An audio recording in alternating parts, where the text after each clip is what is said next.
안녕하십니까. 5월 20일 화요일 뉴스투데이 경남 소식 보내드리겠습니다. 먼저 오늘의 주요 뉴스 확인하시죠. 제21대 대통령 선거가 2주 앞으로 다가온 가운데 경남의 원전 산업과 관련한 각 후보들의 공약을 살펴보겠습니다. 창원시가 창원 NC파크 재개장을 위한 준비를 모두 마쳤다고 공식 발표했습니다. NC와 KBO에도 점검 완료 공문을 보내서 재개장을 요청했습니다. 해군이 함정에서 기름 유출 사고가 난 다음 날 해경에 신고한 것으로 밝혀졌습니다. 관련 법엔 지체 없이 해경에 신고하도록 되어 있습니다. 방송산업의 침체가 길어지면서 열악한 지역방송사의 타격은 더 큽니다. 지역 소멸에 대응하는 차원에서도 지역방송에 대한 지원이 절실하다는 지적입니다. 제21대 대선이 이제 14일 앞으로 다가왔습니다. 저희 MBC 경남은 후보들의 공약 가운데 경남의 핵심 산업과 연관된 공약들을 살펴보고 있는데요. 오늘은 원전 분야 공약을 짚어보겠습니다. 이상훈 기자입니다. 21대 대통령 선거 첫 TV 토론회에서 이 장면은 민주당 이재명, 국민의힘 김문수 후보의 원전에 대한 인식을 압축적으로 보여줍니다. 비용이 8분의 1밖에 안 들고 태양광에 비해서도 6분의 1도 안 됩니다. 그래서 이렇게 값싸고 안전한 원자력을 가능한 범위 내에서 활용을 좀 하고 대신에 지금 이제 좀 더 안전한 SMR 같은 것들을 지금 연구 개발하고 있잖아요. 그건 계속 하고. 이처럼 이 후보는 문재인 정부의 탈원전 정책이나 2022년 대선 후보 시절 감원전 공약보다 확실히 우클릭 행보를 보이고 있습니다. 신재생에너지가 기본이지만 AI 산업 등 전력 수요를 위해 원전도 필요하며 소형 모듈 원자료 SMR은 지원해야 한다는 겁니다. 원자력 에너지와 재생에너지 그리고 기타 여러 에너지를 함께 효율적으로 활용해야 된다는 생각을 가지고 계시고요. 특히 SMR 관련해서는 미래 대안으로서 적극 개발하고 육성해야 된다. 국민의힘 김문수 후보는 반도체와 AI 산업 등 안정적인 전력을 확보하려면 현재 건설 중이거나 계획 중인 원전 6개를 차질 없이 추진할 것이라고 공약했습니다. 더 나아가 SMR을 상용화하고 원전 비중을 더욱 확대해야 한다고 주장합니다. 원전 산업에 대한 투자는 정권의 문제, 보수냐 진보의 문제가 아닙니다. 대한민국의 미래와 관련된 그런 문제입니다. 대한민국의 미래를 위해서는 원전 산업에 대한 과감한 투자가 있어야 된다고 봅니다. 개혁신당 이준석 후보는 비용 구조상 원전이 풍력 발전 등에 효율적이라며 원전 확대에 무게를 뒀습니다. 킬로와트당 균등화 발전 단가가 300원 가까이 가는 그런 발전이고 김문수 후보님 말씀하시는 거는 한 50원, 60원 정도의 균등화 발전 단가가 피는 원전인데 어느 것이 더 효율적인지는 이미 드러나 있는 것이거든요. 민주노동당 권영국 후보는 재생에너지 비중을 60%까지 늘려야 한다고 강조했습니다. 원전 산업은 경남의 대표적인 먹거리 사업인 만큼 도민들 입장에서는 초미의 관심 대상이고요. 그런 측면에서 원전 산업은 정책의 일관성 여부가 중요하고요. 폐기물 등 안전 문제, 환경 문제와 관련한 대안도 함께 제시할 필요가 있습니다. 한편 한국원자력학회는 에너지 안보 등을 위해 원전이 필수고 사용 후 핵연료 저장시설 포화에 대한 대비책도 시급하다며 정당에 원전 정책 제안서를 전달했고 환경단체는 탈원전, 탈석탄 정책을 촉구했습니다. MBC 뉴스 이상훈입니다. 창원 NC파크가 2달 만에 재개장을 위한 준비를 모두 마쳤습니다. 창원시가 시설물 보안과 안전 점검을 모두 마쳤다고 공식 발표했는데요. 홈 경기 재개는 이제 NC 구단과 KBO의 결정만 남았습니다. 부정석 기자가 보도합니다. 3명의 사상자를 낸 창원 NC파크 덧창 추락사고. 사고 원인이었던 외벽 구조물 덧창 309개는 모두 철거됐고 재설치는 하지 않기로 했습니다. 국토부가 고정 상태가 불량하다고 지적한 NC 다이노스 홍보용 간판은 추가 용접과 보강 작업이 완료됐습니다. 창원시는 2달 가까이 경기가 중단됐던 창원 NC파크 재개장을 위한 모든 준비를 마쳤다고 밝혔습니다. 시민의 안전 문제는 조금 더 방심할 수 없는 최우선 가치임을 재확인했다고 생각됩니다. 그렇기에 향후 더욱더 철저히 점검하고 보완해서 시민 안전사고가 한 건도 발생하지 않도록 최선을 다하겠습니다. 국토부가 지적한 9가지 항목인 간판 조명 고정 상태, 유리 난간, 계단 손잡이 문제 등도 모두 보완 조치됐습니다. 국토부 지정 항목과는 별도로 전광판 고정과 균열 보수 같은 자체 점검도 마무리됐다고 창원시는 설명했습니다. 점검 비용은 우선 NC구단이 부담했고 향후 창원시와의 협의를 거쳐 정산됩니다.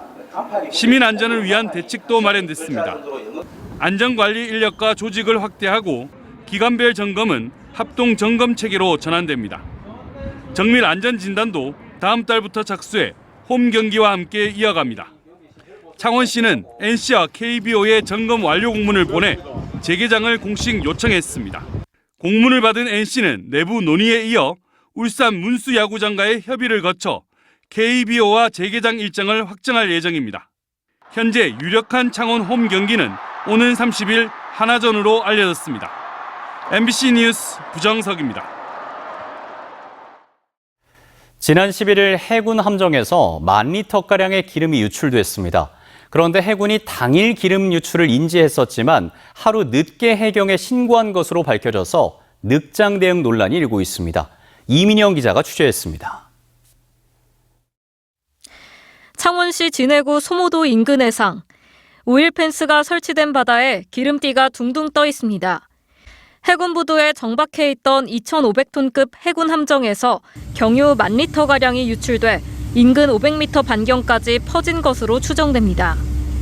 그런데 기름 유출 사고 발생 직후 신고가 곧바로 이뤄지지 않은 것으로 확인됐습니다. 신고가 창원해경에 접수된 건 지난 11일 오전 9시 49분쯤. 5월 11일 09시 49분경 해군 진기사로부터 연료료 자체 이송 작업 중 해상으로 유류가 유출되었다는 신고를 창원해양경찰서 종합사항실로 접수하였습니다. 그러나 같은 날 해군이 기자들에게 보낸 문자에선 신고 접수 하루 전인 지난 10일 해상에 유류가 유출됐다고 적혀 있습니다. 해양환경관리법에 따르면 오염물질이 해양에 배출되거나 배출될 우려가 있다고 예상되는 경우 누구나 지체 없이 해경에 신고해야 하는데 하루 늦게 신고가 이뤄진 겁니다. 법 위반으로 드러날 경우 해군 관계자는 1년 이하의 징역 또는 1,000만 원 이하의 벌금에 처할 수 있습니다. 승조원들이 함정 내부에서 연료유를 옮기는 과정에서 기름이 1차 유출됐고 이후 바다로 2차 유출된 것으로 추정됩니다.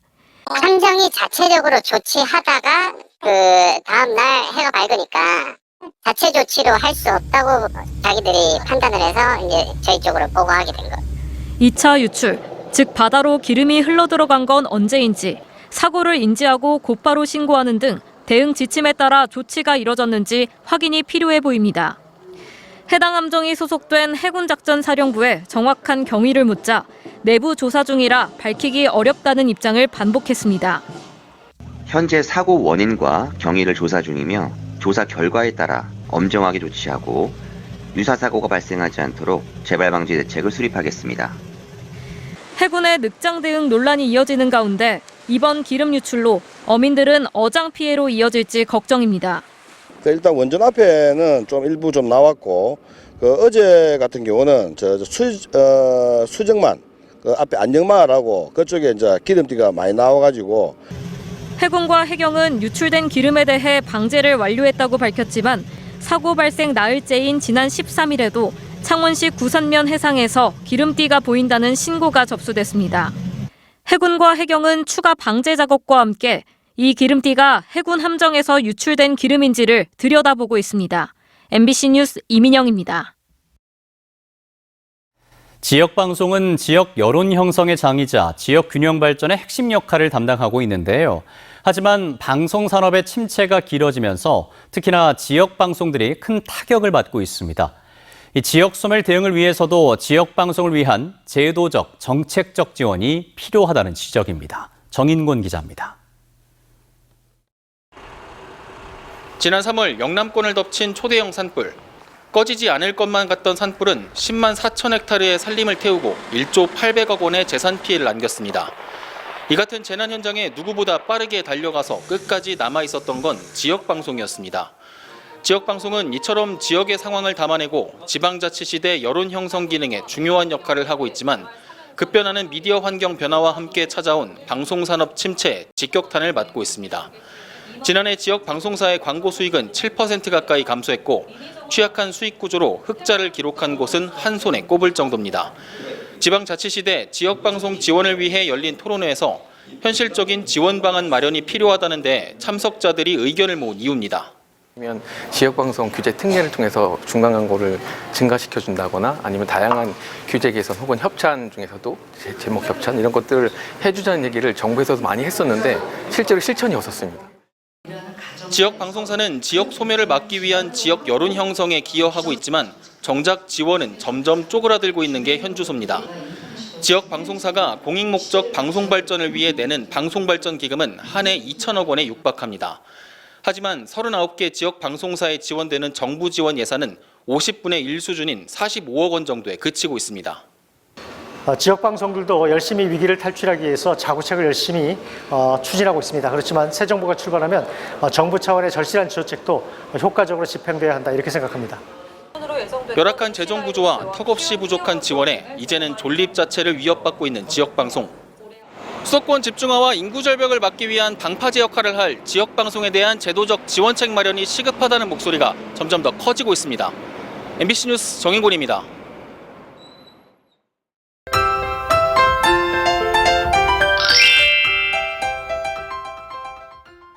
오늘은 햇볕이 강하게 내리쬐며 초여름 더위가 이어지겠습니다. 낮 동안은 반소매 차림도 어색하지 않겠는데요. 오늘 부산의 한낮 기온은 24도, 울산은 29도까지 오르겠고요. 경남 내륙을 중심으로는 기온이 더 높게 올라서 합천 등 일부 지역은 31도까지 오르며 한여름처럼 덥겠습니다. 다만 늦은 밤부터 날이 차차 흐려지겠는데요. 오늘 밤 제주도부터 비가 시작돼서 내일 새벽 차차 전국으로 확대되겠습니다. 우리 지역에 예상되는 비의 양은 5에서 20mm 정도가 되겠고요. 오전 사이 대부분 그칠 것으로 예상됩니다. 오늘은 전국이 가끔 구름 많은 가운데 오전까지 부산과 울산, 경남으로는 짙은 안개가 끼는 곳이 있겠습니다. 출근길 안전운전 하셔야겠습니다. 이어서 지역별 기온 살펴보겠습니다. 현재 부산이 19.1도, 울산이 19도로 어제보다 3도에서 5도가량 높게 출발하고 있고요. 한낮 기온은 울산이 29도, 양산이 27도까지 오르겠습니다.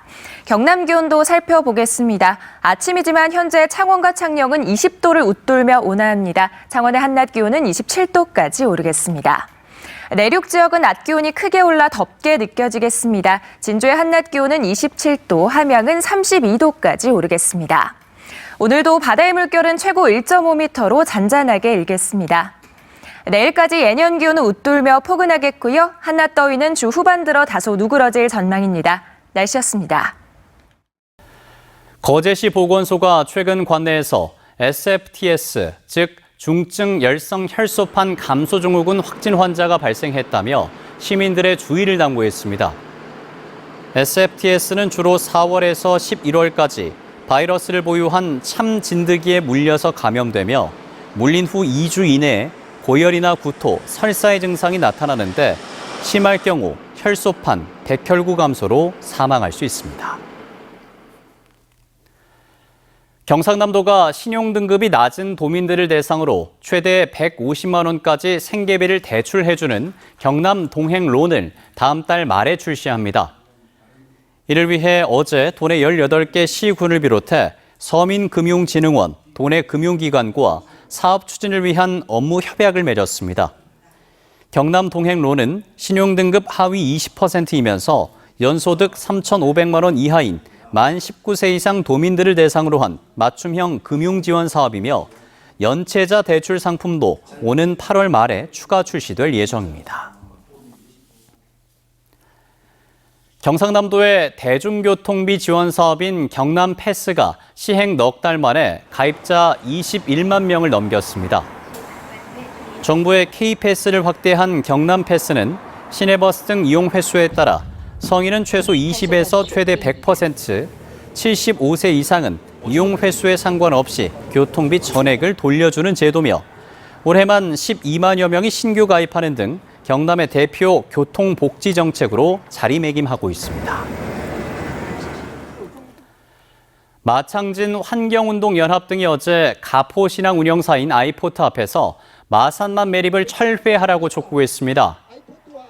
이들은 가포신앙 컨테이너 물동량이 당초 계획과 비교해 턱없이 낮은데도 아이포트가 자동차 부두 확대를 이유로 마산만을 추가 매립하려 한다고 지적했고, 또 해수부가 가포신앙 계획 실패 책임을 창원 시민들에게 떠넘기지 말라고 주장했습니다.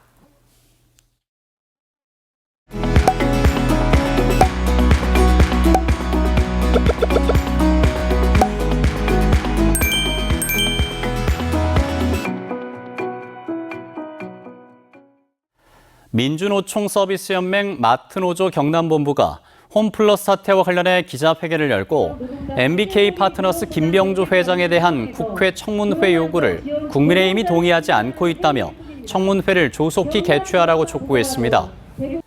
이들은 회사가 임대료 인하에 합의하지 않은 점포에 대해 계약 해지를 통보한 것은 회생을 위한 협상이 아니라 구조조정과 청산 수순임을 선언한 것이라며 더 많은 노동자들이 삶의 터전을 잃기 전에 홈플러스 사태의 진상을 밝혀야 한다고 주장했습니다.